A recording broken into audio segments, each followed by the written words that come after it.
Salam jumpa kembali, salam sehat selalu buat Anda semuanya. Kita sudah bahas materi yang lalu, yaitu regresi sederhana. Kali ini kita akan bahas atau kita akan melanjutkan, yaitu bagaimana kita mengolah data dengan regresi berganda. Di sini, apa sih regresi berganda itu? Regresi berganda digunakan untuk mengetahui arah dan besarnya pengaruh dari variabel bebas yang jumlahnya lebih dari satu terhadap variabel terikatnya. Di sini ada dua variabel bebas, yaitu X1 dan X2. Di sini sudah saya kumpulkan tabulasi datanya, ada X1, X2, dan Y.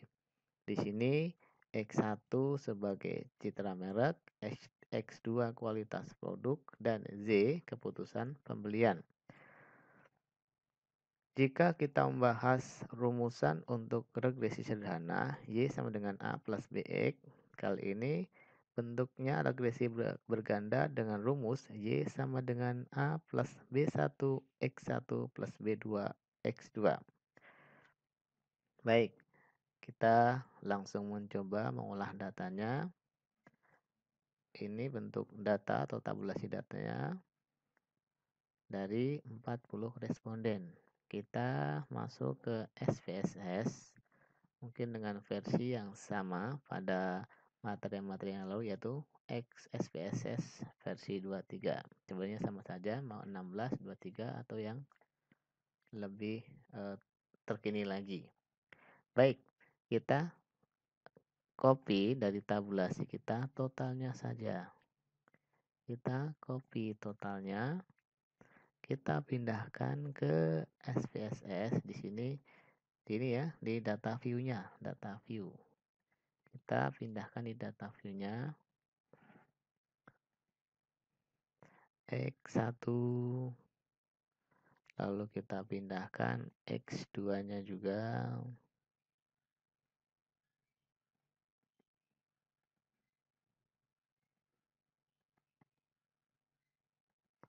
Dan XY atau variabel terikatnya.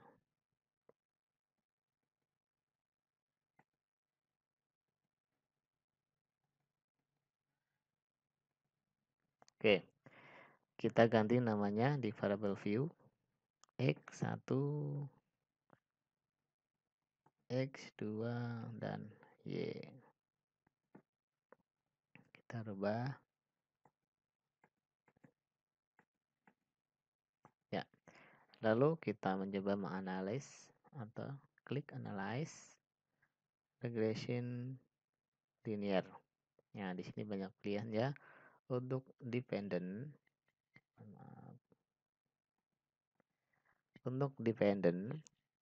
atau variabel terikatnya, kita masukkan Y di dependent, X1 dan X2 di independent.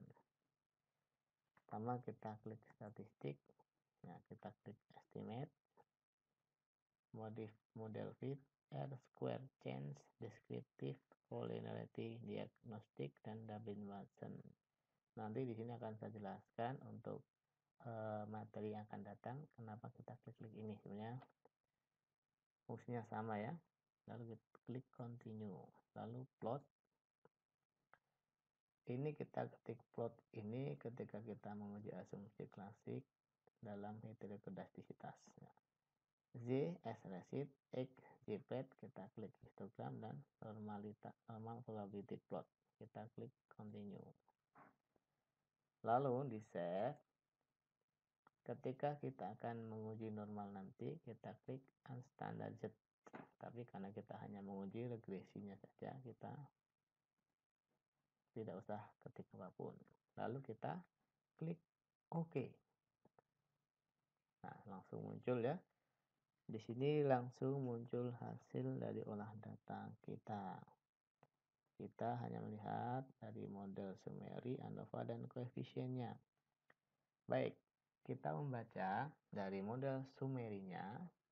Ini adalah pengaruh atau koefisien determinan pengaruh dari dua variabel X terhadap variabel Z.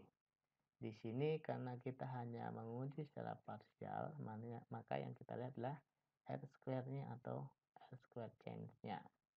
Sini kita bisa lihat pengaruhnya dari dua variabel X tadi terhadap Y adalah 54%. Dan di sana dipengaruhi oleh yang lain. Di ANOVA-nya kita lihat ANOVA ini untuk menguji simultan atau uji F. Jadi kita menggunakan F hitung dan F tabel. Kita lihat di sini signifikan, berarti berpengaruh. Lalu yang ketiga, koefisien atau kita menguji regresinya. Kita lihat dari B-nya, standaris koefisien X1 dan X2. Di sini kita membacanya ketika X1 dan X2 0, maka Y-nya minus 11,323. Atau ketika tadi kita lihat kualitas produk dan citra mereknya 0, maka keputusan belinya minus 11,323.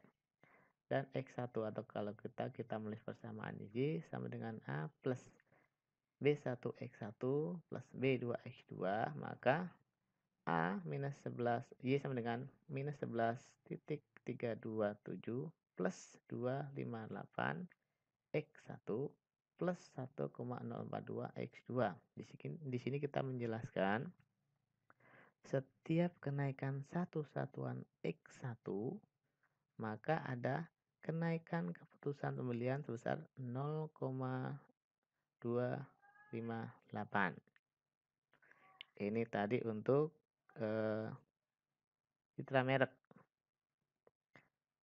Dan ketika ada kenaikan 1,042 untuk kualitas produk, maka akan membantu kenaikan sebesar 1,042 terhadap keputusan pembelian. Baik, kita lihat di sini signifikannya. Signifikan semuanya karena nilainya kurang dari 0,05. Baik X1 maupun X2-nya. Baik, mudah-mudahan apa yang saya sampaikan bisa dipahami dengan baik terkait regresi berganda. Salam jumpa kembali buat Anda semuanya. Semoga sehat selalu. Wassalamualaikum warahmatullahi wabarakatuh.